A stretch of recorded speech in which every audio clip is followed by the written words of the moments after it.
Assalomu alaykum akalar, ukalar. Mana shu Beauty lazeri 3 qavatli isadan tushib ketib qoladi. Hech qayerda uzilgani yo'q, hamma yoq joy-joyida ekan. Ikkita televizor ustiga olib bordim. Ko'rishdi, lekin tuzatalmaymiz deyishdi. Mana shu tepa qismi ligrovkadan chiqib ketib qolgan ekan. Past tarafi yaxshi, yonlari yaxshi turibdi, faqat mana shu tepa qismi ligrovkadan chiqib ketib qolgan ekan. Hop, shuni keyin men YouTube'dan video ko'rdim. Ruscha gapirib to'g'rilagan ekan.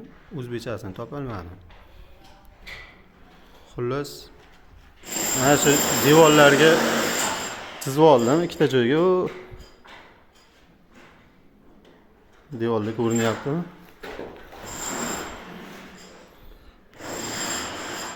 Mana shu yerga chizib oldim. Pasti to'g'ri.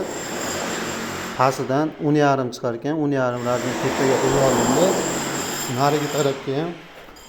Hop. Buni bu qarama qarshi tarafga ham chizib oldim. Mana.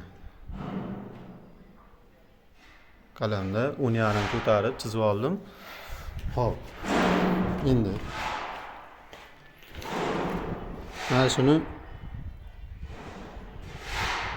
shu 6 granit tushadigan to'rtta tarafida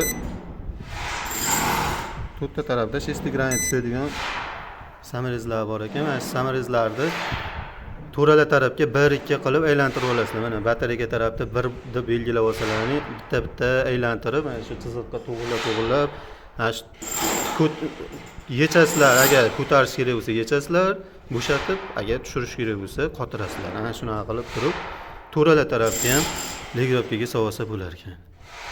Endi hozir bizni boshqatdan to'g'rilagani to'g'risi ancha qiynaldim, zo'rg'a to'g'rilab oldim. Millisiga qo'yib olgani, shuning uchun buzmadim, lekin o'zlaring agar harakat ko'rsalaring bo'ladi. Ustalar tuzatilmasa, juda ko'pchilikda tushib ketib qolsa shunday muammo bo'lyapti ekan. Manfaatli bo'lgan bo'lsa xursandmiz.